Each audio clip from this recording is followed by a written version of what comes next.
A hot mic captured the leaders of China and Russia discussing increasing longevity through continuous organ transplants. Joining us now to discuss is Cynthia Sun, researcher at the Falun Dafa Information Center and fellow at the First Freedom Foundation. Good afternoon, Cynthia. Thank you for coming on again. So your initial reactions here, what was going through your mind when you first heard them discussing this? Thanks for having me on, Don. And to be honest, it was quite chilling. I had goosebumps when I heard that hot mic. And I actually had a conversation last night with the only known forced organ harvesting survivor from China, Mr. Cheng, who, famously survived organ harvesting and escaped China barely with his life intact. And he was telling me that this hot mic moment with Xi Jinping actually gave him a nightmare of how the future of China would look like, how his friends and fellow people of faith would die from this supposed, miracle in biotech, if you would like to call it that. The vision that Xi Jinping has just horrifies him because he knows that if he was able to live through organ harvesting in China, it's possible that hundreds of thousands died since his procedure failed in the end to kill him. And so, going even to the next 10 years, if China is planning on exponentially increasing the number of organ transplants that they have in China, then it could possibly mean 1 million people exploited. Wow, that is chilling. I mean, for years we've heard about this. The US, EU, and UN have raised alarms for many, many years, and multiple bodies and experts have concluded that the practice of forced organ harvesting continues even today. So why has it been so difficult to stop this from happening? There are still people who believe mistakenly that China is becoming a democracy. And I think there are some people, even in our community of medicine, for example, Dr. Francis Delmonico in Boston, who has been seduced by the lies that China has purported. In 2017, he went on this trip to China with the WHO and explored all of these hospitals, saw firsthand how transplantations were going. But as we know, these trips to China are nothing but honeymoon trips that completely obscure what's really going on. China is not going to show you the crimes against humanity they're committing. Xi Jinping has everything to lose by showing American doctors and investigators what is really going on. And so we only have testimonies from people like Mr. Cheng and other independent investigators who are looking through satellite images, digging through data, going to Chinese doctors who are actually whistleblowing the situation, the true situation of what's going on, to rely on right now. And that's the reality. And I think in the future, if this reality continues, I can't even imagine how many people of faith, prisoners of conscience, we call them, and ethnic minorities like Falun Gong, Uyghurs, Tibetans, or even other Chinese people are going to be killed through this murder for profit system. It's a horrific reality that I think a lot of Americans and good-natured people are unwilling to accept just because it's just so inhumane that it's hard to accept how horrific this situation really is. And you bring up an important point here that the CCP is hiding this, right? And that it's spreading lies. How exactly does the CCP, control the discourse on topics like forced organ harvesting, even outside its borders? Can you talk to us about the tactics being used here? Yeah, so for example, Dr. Francis Delmonico, he has a very long history of medical ethics, of transplantation work, and he's has all of these accolades over his career, which are very impressive. But unfortunately, he's fallen for the lies that the Chinese Communist Party has told him. And so now the residents under him, the doctors that work under him in Boston, and all of the fellows and different students that are taking his classes or are attending his seminars, they really respect him and for his work, for his career.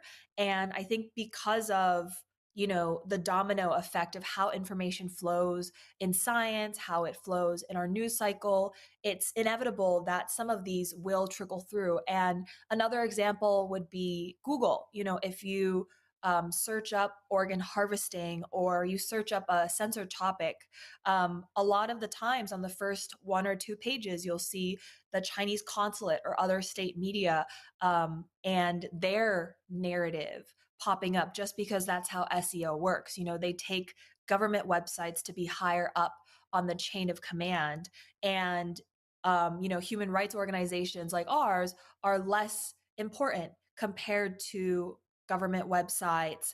And so I think we have to fight back with information because even, last year, the New York Times released something and they had a paragraph about a professor claiming that organ harvesting in China doesn't exist. So I think this flow of information really needs to be fact checked at all levels. And we're just very sensitive, and we have a lot of loopholes in our information system that have already been infiltrated. So you talk about we have to fight back. In that point, how effective has legislation like the Stop Forced Organ Harvesting Act been raising awareness or driving change? Yeah, it's been incredible. I mean, like I said about SEO earlier, Stop Forced Organ Harvesting Act of 2025 is actually on the first page. If you search up forced organ harvesting China, regardless of what browser you use, it will be in the top 10 results. And so I think it's important to continue that, regardless of whether it's school websites, school newspapers, which also have high SEO, or our own government releasing reports, having hearings on it, which I think is a continuing effort, or even other governments like the EU or Canada also holding different hearings and stuff. I think the more people have this information sharing, it becomes a discourse that is able to flourish outside of Chinese control. So even for journalists who are studying this issue, regardless of what media you're at, I think it's important to continue researching and investigating and pressing China.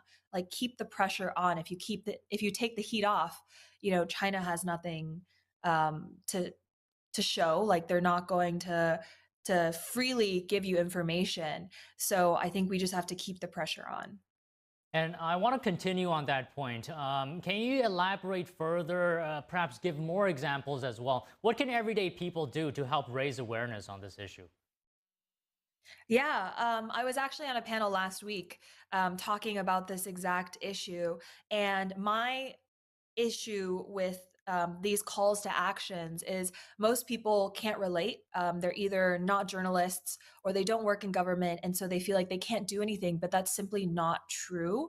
I think wherever you stand, whatever your life is like, or whatever your interests are, start from there. Say you're a patient who is on the organ donation waiting list here in the States, and your friends or a doctor or someone tells you that you can get it in China for free. For example, a lung for free, or for much cheaper. Sorry, and this type of information is someone is benefiting from that. And it seems to be too good to be true. And I feel like a lot of people are, taken by how good the offer is, et cetera.